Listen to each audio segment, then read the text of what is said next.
할렐루야. 오늘 예수님께서 우리 예루살렘 성에 들어가신 우리 종료주일, 우리 아침에 또 우리 고난주일을 시작하는 이 아침에 우리가 하나님 앞에 예배하며 나아갈 때 우리가 예배를 통하여서 우리 안에 있는 예수 그리스도의 십자가의 은혜가 더욱더 선명해지고 그 십자가가 더욱더 우리 안에서 굳게 세워지는 은혜의 시간 되실 수 있기를 우리 주님의 이름으로 축복합니다.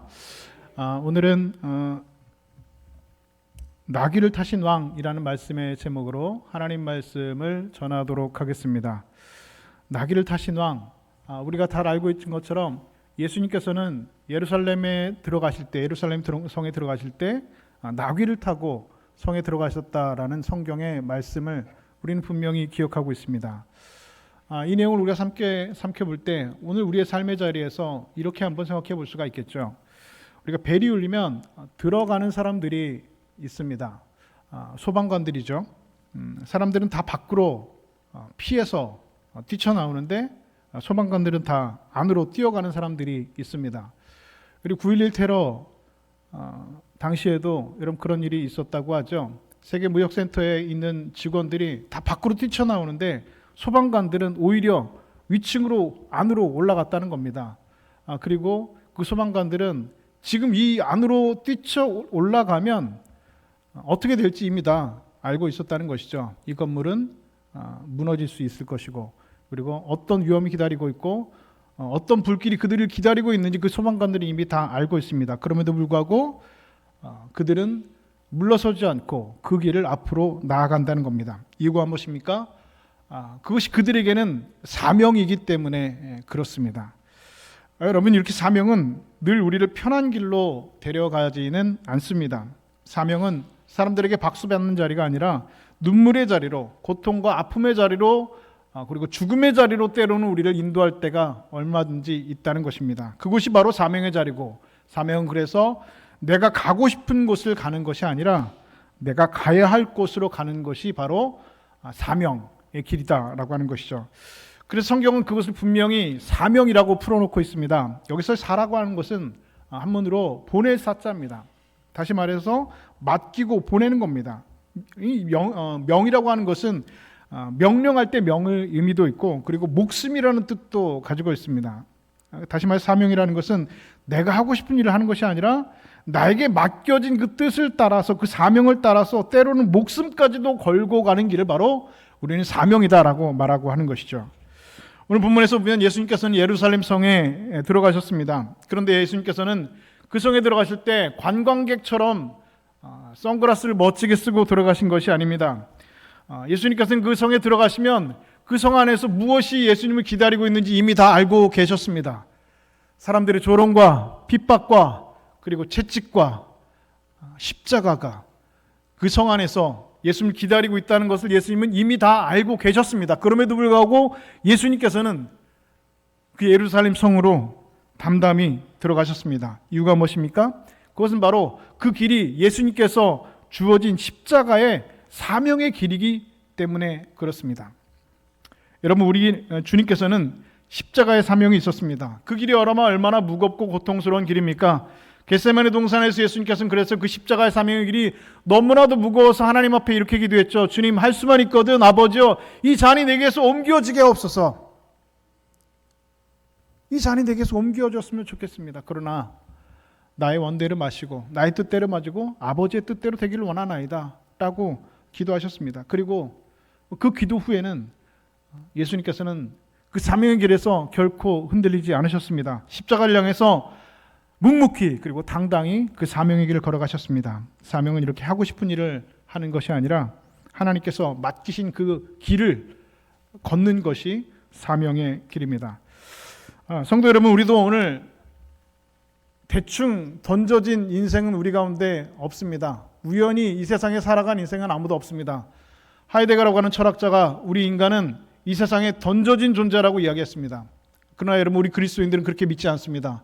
우리 이 세상에 우연히 태어난 존재도 아니고, 그리고 아메바가 진화해가지고 태어난 생물도 아니고, 아무런 이유도 뜻도 없이 이 세상에 그냥 던져진 존재로 우리는 이 땅에 왔다라고 우리 그리스도인은 믿고 있지 않습니다. 우리 그리스도인들은 어떻게 믿고 있습니까? 우리 하나님께서 나에게 이 땅에 보내신 분명한 목적이 있고 하나님께서 나에게 보내신 사명이 분명히 있다라는 겁니다. 아무런 이유도 뜻도 없이 던져진 존재는 아니다. 그렇게 우리는 믿고 있지 않습니다. 그래서 여러분, 인생은 두 종류의 사람이 있죠. 자기 사명을 알고 있는 사람이 있고, 자기 사명을 알지 못하고 있는 사람이 있습니다. 자기 사명을 알고 있는 사람은 어떤 사람입니까? 내 사명이 무엇인지를 알기 때문에 그 하나님의 그 사명의 길을 걸어가는 사람입니다. 그 길 앞에 어떤 길이 있는지 알고 있지만, 마치 예수님처럼 그 길 앞에 죽음과 조롱과 채찍과 그 십자가가 있는 것을 알고 있지만, 사명이 있는 사람은, 사명을 아는 사람은 그 길을 그럼에도 걸어갑니다. 이유가 무엇입니까? 사명이 있기 때문에. 마치 소방관처럼 그 불길로, 그 죽음의 길로 뛰어드는 겁니다. 그러나 사명을 깨닫지 못한 사람, 그리고 사명을 놓친 사람은 여러분 어떻게 살아갑니까? 하나님의 뜻을 바라고 살아가는 것이 아니라 자기 마음을 따라 살아갑니다.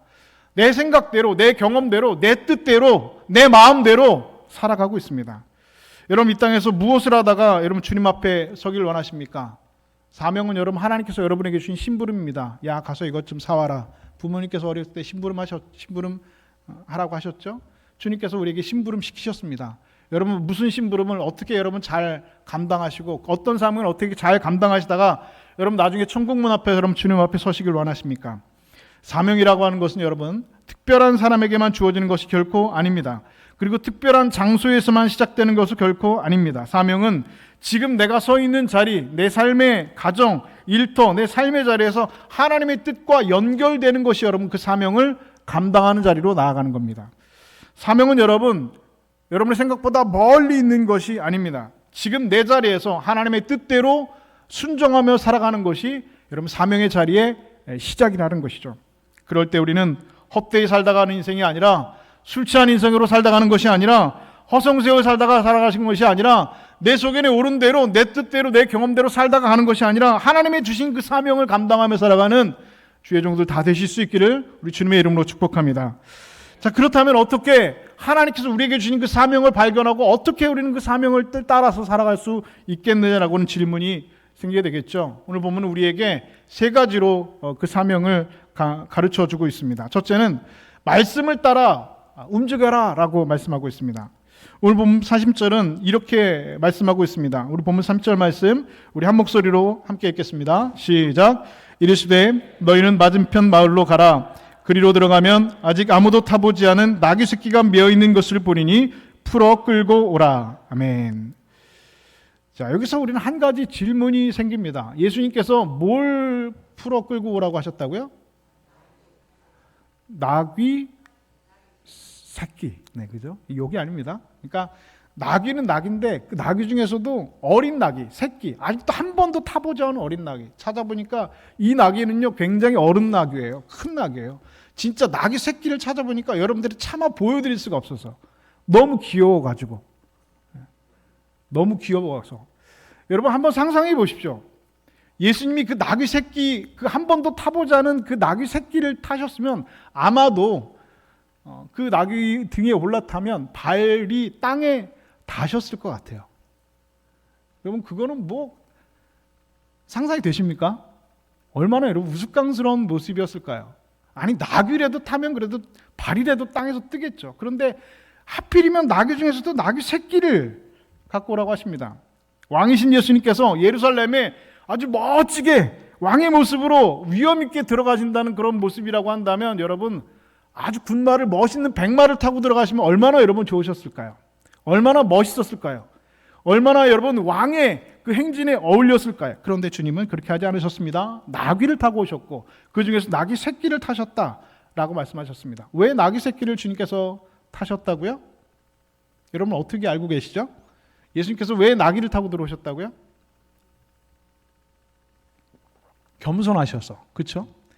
맞는 말씀이죠. 그런데 여러분 거기서 멈추면 조금 부족합니다. 정확하게 말하면 주님은 말씀대로 나귀를 타신 겁니다. 말씀대로 나귀.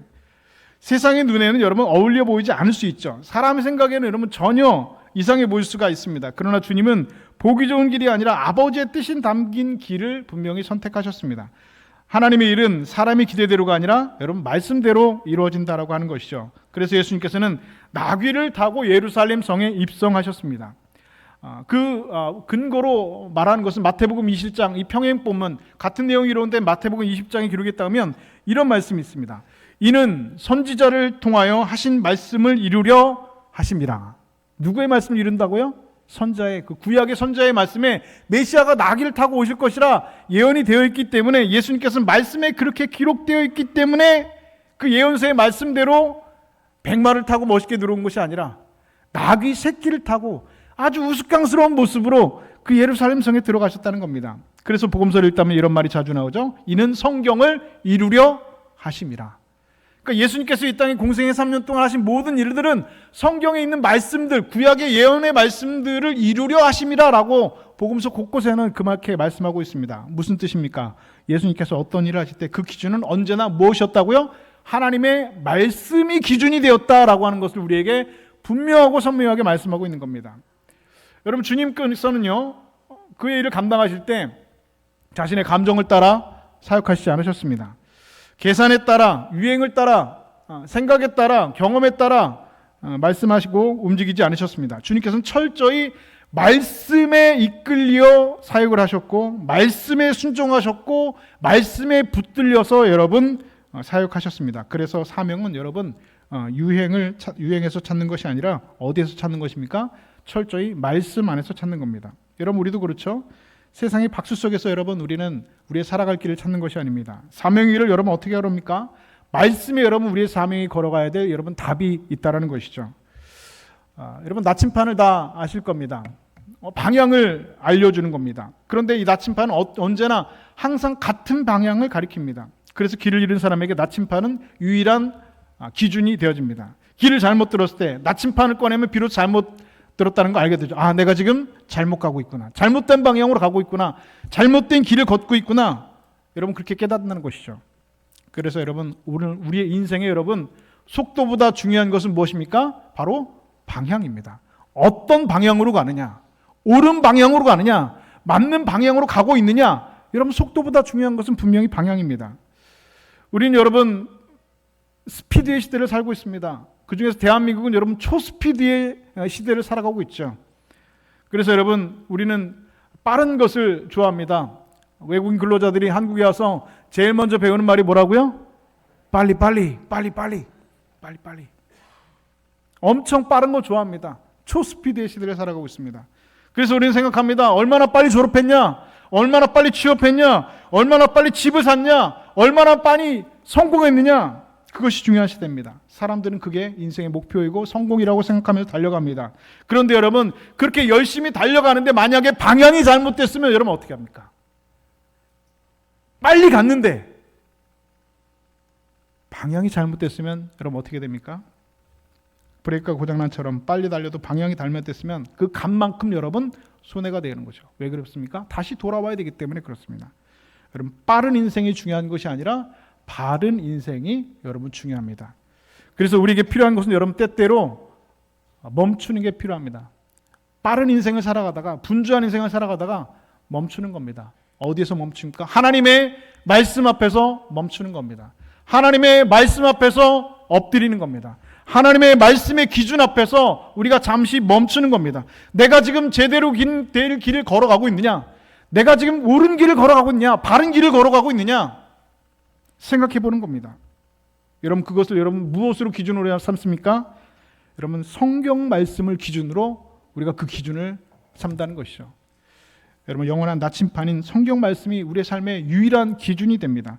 주님께서 사명을 따라 사셨듯, 말씀을 따라 사셨듯, 저와 여러분도 세상의 흐름을 따라 사지 말고, 내 생각을 따라 사지 말고, 여러분의 경험과 내 속에는 옳은 대로 따라 사지 말고, 세상에 여러분 사람들이 다 가는 세상의 가치관을 따라 사지 말고, 여러분 하나님의 말씀을 따라가신 여러분 되실 수 있기를 주님의 이름으로 축복합니다. 하나님의 말씀은 시대나 변화나 그리고 문화에 여러분 따라서 절대로 변하지 않습니다. 하나님의 말씀은 어제나 오늘이나 영원토록 동일하신 하나님의 말씀입니다. 푸른 마르고 꽃은 시드나 하나님의 말씀은 영원히 서리라 분명히 말씀하고 있습니다.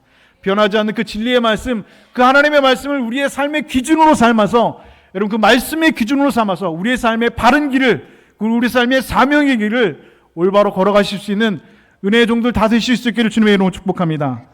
두 번째 교훈은 무엇입니까? 소중한 것을 드리라 말씀하고 있죠. 사명 감당하려면 우리의 소중한 것도 드릴 수 있어야 된다는 겁니다.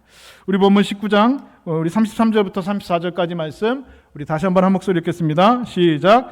나귀 새끼를 풀 때에 그 임자들이 이르되 어찌하여 나귀 새끼를 푸느냐 대답하되 주께서 쓰시겠다 하고. 아멘. 자, 예수님께서 이제 말씀대로 나귀 새끼를 타고 예루살렘 성에 입성을 들어가셔야 되는데 나귀가 어디 있어요? 없잖아요. 예수님 뭐 나귀가 준비되어 있는 게 아니잖아요. 그래서 제자들을 보내셔. 맞은편 마을에 가면 거기 나귀가 있는데 그 나귀를 가서 풀어갖고 오라는 겁니다. 근데 그 주인이 아니 그 나귀 왜 가지고 갑니까? 하면 뭐라고 대답하라고요? 주가 쓰시겠다 하라 라고 하는 것이죠. 근데 여러분 이게 말이 되는 거예요?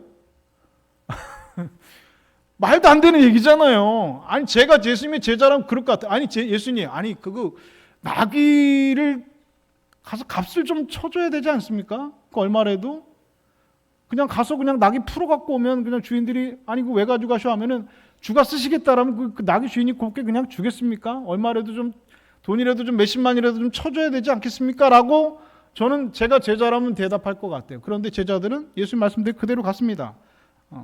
그런데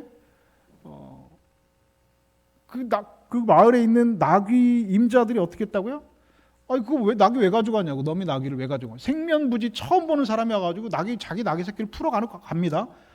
아무리 나귀 새끼지만 아니 그거 왜 가져가쇼? 뭐 당신들 뭐요? 그러면 그분들이 뭐라고 대답하는 겁니까? 예수님의 제자들이 주가 쓰시겠다. 주가 쓰시겠다.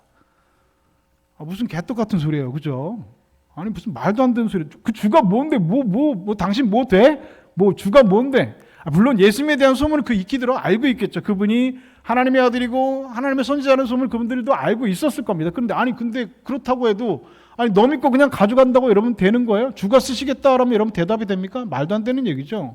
그런데 예수님께서 그렇게 하셨습니다. 그런데 재밌는 것은 주가 쓰시겠다 말 한마디에 그 사람들이 자기의 나귀를 그냥 내어줬다는 겁니다. 이 본문을 읽을 때마다 저는 참 놀랍습니다. 저라면 이렇게 했을 것 같습니다. 그 나귀가 내 거잖아요. 그러면 가져가는 건 좋은데 곱비는 내가 잡고 가겠습니다 라고 얘기할 것 같아요. 왜요? 다 타시고 나면 가져야 될 거 아니에요. 저라면 그럴 것 같아요. 여러분 안 그러실 것 같아요? 주가 쓰시겠다. 할렐루야 가져가십시오. 그럴 것 같아요. 여러분 같으면? 믿음이 좋으신가 보네요. 네. 저 같으면 곱비는 제가 잡고 가겠습니다. 그럴 것 같아요. 아니면 내가 그럼 드리겠다라고 내가 마음을 먹었으면 그러면 내가 그 나귀 등에다가 내 이름 석자를 크게 썼으면 좋겠습니다. 황규호 드림. 딱 이렇게 딱. 예. 그렇게 하겠습니다. 저 같으면 그럴 것 같아요. 근데 이 사람들은 아무 조건도 달지 않았습니다. 아무 요구도 하지 않았습니다. 이것을 가리켜 뭐라고 합니까? 익명의 헌신이라고 하죠. 내 이름이 드러나지 않아도 괜찮습니다. 누가 알아주지 않아도 괜찮습니다. 주님이 쓰시기만 하면 충분하다고 이 사람들은 생각하는 마음이죠. 저는 이런 단계를 최고의 헌신의 단계라고 생각합니다. 무엇입니까? 내가 드러나지 않아도 괜찮습니다. 내 이름 황교라고 드러난 그 이름이 드러나지 않아도 괜찮습니다. 그냥 주님께서 쓰시기만 하면 나는 그것으로 만족합니다. 최고의 헌신의 단계입니다.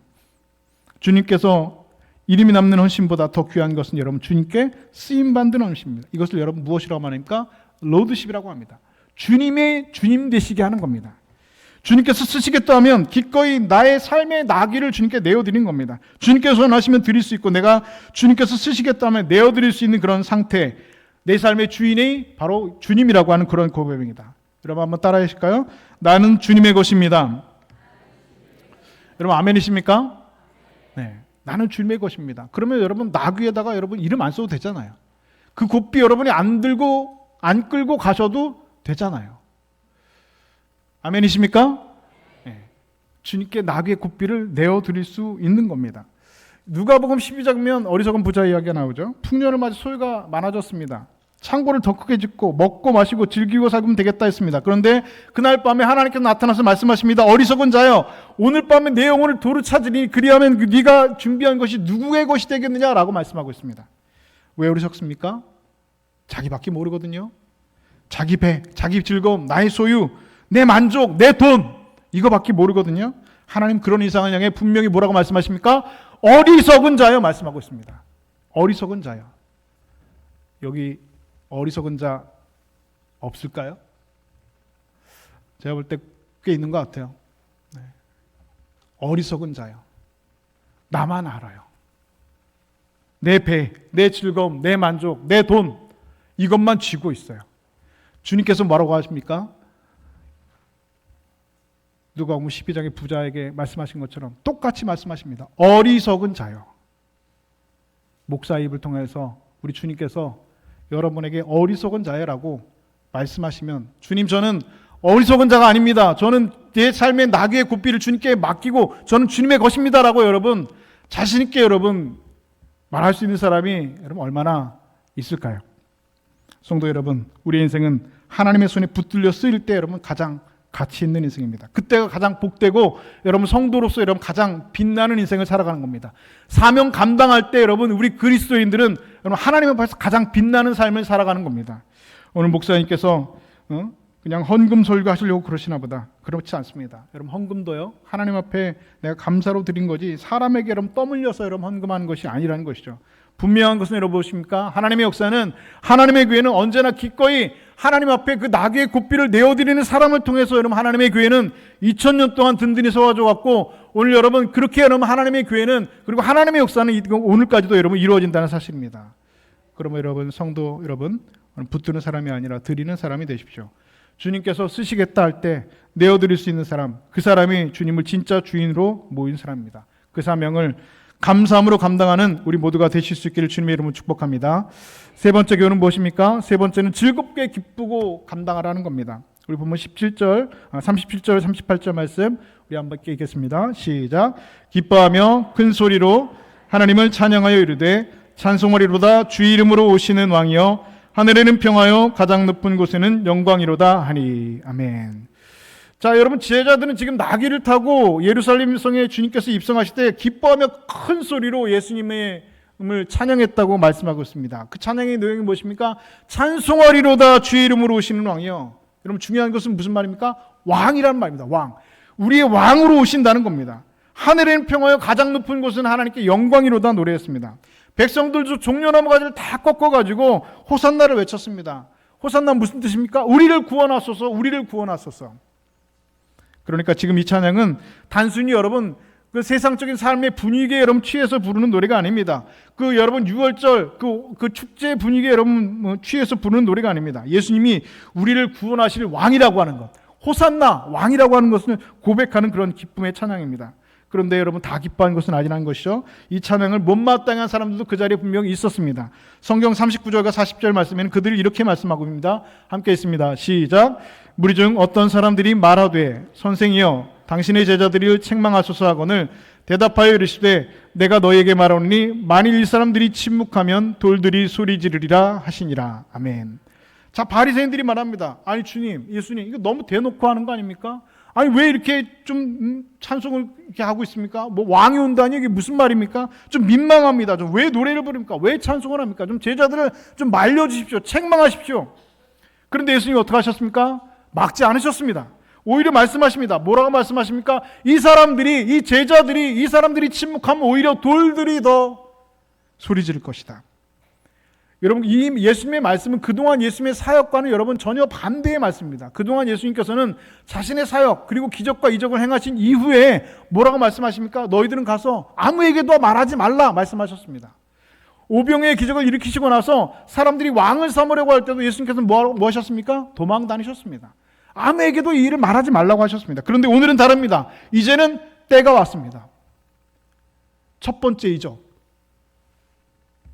가나의 혼인잔치에 예수님께서 뭐라고 말씀하시까? 내 때가 아직 이르지 아니하였다 말씀하셨습니다. 그런데 이제는 예수님의 때가 왔습니다. 이제는 때가 이르렀다는 겁니다. 더 이상 숨길 때가 아닙니다. 이제는 예수님의 영광을 드러냅니다. 왕이심을 드러낼 때입니다. 너희를 위한 왕이었고 내가 너희를 구원한 왕이다라고 하는 사실을 세상 모든 사람들 가운데 선포해야 될 그때가 왔다는 겁니다. 그래서 주님은 조용히 하라는 것이 아니라 오히려 기뻐하라, 찬송하라, 감수하라. 너희들이 침묵하면 돌들이 소리 지를 것이다 말씀하시고 있는 것이죠. 여러분 주님의 이 사역은 지금 매우 거룩한 사역입니다. 주님은 예루살렘에 들어가셔야만 합니다. 십자가를 지셔야만 합니다. 그래서 여러분 무슨 일이 일어납니까? 우리가 구원받는 일이 온 세상의 모든 세상 사람들이 여러분 죄에 구원받는 일들이 여러분 십자가의 사건을 통해서 일어나는 것이죠. 그리고 악한 사탄의 권세가 여러분 깨어지고 물러가고 하나님의 통치가 그 땅 가운데 임하는 그 은혜가 여러분 그 땅 가운데 임하게 되는 겁니다. 이 일이 지금 시작되고 있는데 여러분 어찌 기뻐하지 않겠습니까? 어떻게 찬양하지 않겠습니까? 어떻게 여러분 감사하지 않고 어떻게 침묵하겠습니까? 구원의 왕이 지금 오시는데 여러분 침묵하는 것이 오히려 더 이상한 일이죠. 노래해야 될 때, 찬양해야 될 때 여러분 침묵하는 것 여러분 바른 신앙이 아닙니다. 함께 기뻐해야 될 때 함께하지 못하는 것도 여러분 옳은 신앙이 결코 아닙니다. 여러분은 무엇을 기뻐하십니까? 여러분 어떨 때 기뻐하세요? 뭐 할 때 여러분 기쁘십니까? 내가 산 주식이 오를 때 여러분 기쁘십니까? 여러분 형편이 좋아졌을 때 기쁘신가요? 여러분 돈을 많이 벌었을 때 여러분 기쁘신가요? 형통하게 되었을 때, 자녀가 대학가고 취업하고 출세하고 성공하고 집 사고, 여러분 이 세상에서 소위 말하는 성공을 누렸을 때 여러분 기쁘십니까? 무엇 때문에 여러분 노래하십니까? 어떨 때 여러분 입에서 노래가 나오시나요? 우리의 기쁨이 정말 하나님의 나라와 여러분 얼마나 여러분 연결되어 있으신가요? 주님은 말하고 하십니다. 너희는 먼저 그의 나라와 그의 의를 구하라. 그리하면 이 모든 것을 너희에게 더하시리라 말씀하고 있습니다.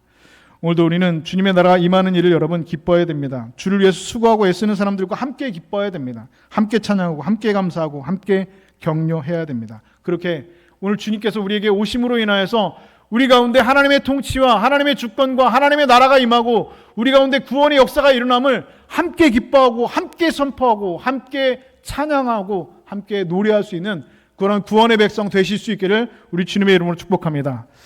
주님께서 오신 왕이 십자가를 지고 우리를 구원하실 왕이기 때문에 마땅히 우리가 침묵하지 않고 우리는 찬양해야 됩니다. 17세기 신학자 루더포드라고 하는 분은 이런 얘기를 했습니다. 제가 한번 읽어드릴게요. 한번 들어보시죠.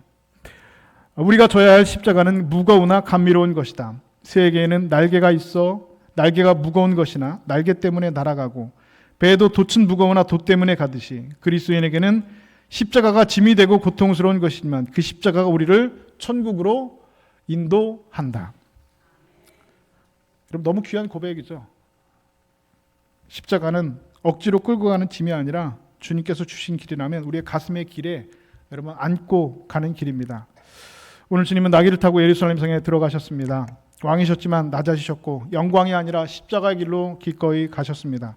그 길이 고통의 길이었지만 동시에 우리를 살리는 구원의 길이기 때문에 예수님께서는 그 길 앞에, 그 예루살렘 성의 길 앞에 무엇이 기다리고 있는지 알고 계시면서도 그 조롱의 길과 그 채찍의 길과 고통과 십자가의 길과 그 죽음이 기다리는지 알고 계시면서도 그 예루살렘 성에 들어가셨습니다. 그 길은 억지로 끌려가는 길이 아니라 가슴에 안고 그 사명을 감당하시는 길이셨습니다. 여러분 이제 그 왕이, 그 만왕의 왕 되신 그 왕이 그 스스로를 우리 가운데 구원의 왕을 드러내시고 우리에게도 오늘 우리를 부르시고 계십니다. 우리를 오늘 부르시는 그 길은 여러분 어떤 길입니까? 세상 사람들이 가는 넓은 길이 결코 아닙니다. 우리 주님께서 가는 길은 자기 십자가를 지고 세상 사람들이 가지 않는 좁은 길로 우리를 부르시고 계십니다. 우리에게 사명의 길은 여러분 어떤 길입니까? 사람들에게 박수받고 환영받는 길이 결코 아닙니다. 핍박과 환난과 고난이 기다리고 있는 길로 우리를 기다리고 계십니다.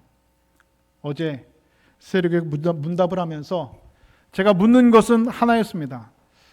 당신은 예수를 믿습니까? 라고 하는 물음입니다. 예수를 믿는다고 하면 세례를 받는 것이고 글쎄요 나는 예수를 못 믿겠습니다라고 하면 세례를 줄 수가 없는 것이죠. 근데 여러분 예수를 아무리 믿으라고 주변에서 예수를 꼭 믿어야 됩니다라고 한다고 해서 여러분 예수가 믿어집니까? 안 믿어지는 거예요. 믿어라고 한다고 해서 믿어지는 게 아닙니다. 그 믿음은 하나님의 은혜죠. 믿어줘야 되는 겁니다. 근데 여러분 거꾸로 여러분 생각해 보시죠. 예수를 믿지 말아라 한다고 하면 안 믿어집니까? 그렇지 않죠. 교회 2000 역사 가운데는 너는 예수를 믿지 않는다라고 고백 한마디만 하면 너 살려주겠다라고 하는 그 권면 앞에서 그럴 수 없습니다. 나는 그럼에도 불구하고 예수 그리스도를 믿습니다라고 고백하고 자기의 목숨을 순교의 피로 흘렸던 수많은 그리스도인들이 여러분 우리 교회 역사 가운데 있습니다. 그리고 오늘 교회는 그 순교자들의 피를 먹고 오늘도 성장하고 부흥하고 여러분 자라고 있습니다. 여러분 주님께서 우리를 부르시는 길은 여러분 그러한 길입니다. 그 사명의 길입니다. 그 어려움과 고통이 있는 길로 그 믿음의 길로 우리를 부르고 계십니다. 박수 받는 자리가 아니라 순종의 자리로 결단의 자리로 우리를 부르시고 계십니다. 벨이 울리면 밖으로 뛰어나오는 사람이 있지만 그 벨이 울리면 어떤 사람들은 안으로 들어가는 사람이 있습니다. 오늘 주님께서는 그러셨죠. 조롱과 채찍이 기다리는 줄 아시면서도, 십자가의 죽음이 기다리는 줄 아시면서도 주님께서는 예루살렘 성으로 당당히 그 어린 나귀를 타고 말씀대로 들어가셨습니다. 그리고 그 왕의 부르심이 오늘 우리의 인생에도 동일하게 울려 퍼지고 있습니다. 여러분 어떻게 하시겠습니까? 여러분 그 사명의 길에서 뒤로 물러나시겠습니까? 사람들을 쫓아라 여러분 밖으로 뛰어 나가시겠습니까? 아니면 그 사명대로 여러분 그 안으로 여러분 들어가시겠습니까? 간절히 바라기는 오늘 말씀 따라서 우리의 삶의 온전한 방향을 잡고 주님께서 쓰시고 오시겠다고 하실 때에 우리의 삶의 시간과 우리의 삶의 나귀들을 주님 앞에 내어드리고 하나님의 나라를 함께 기뻐하며 함께 걸어가는 인생, 그 부르심에 합당한 응답으로 나아가시는 복된 하나님의 종들 다 되실 수 있기를 우리 주님의 이름으로 간절히 축원드립니다.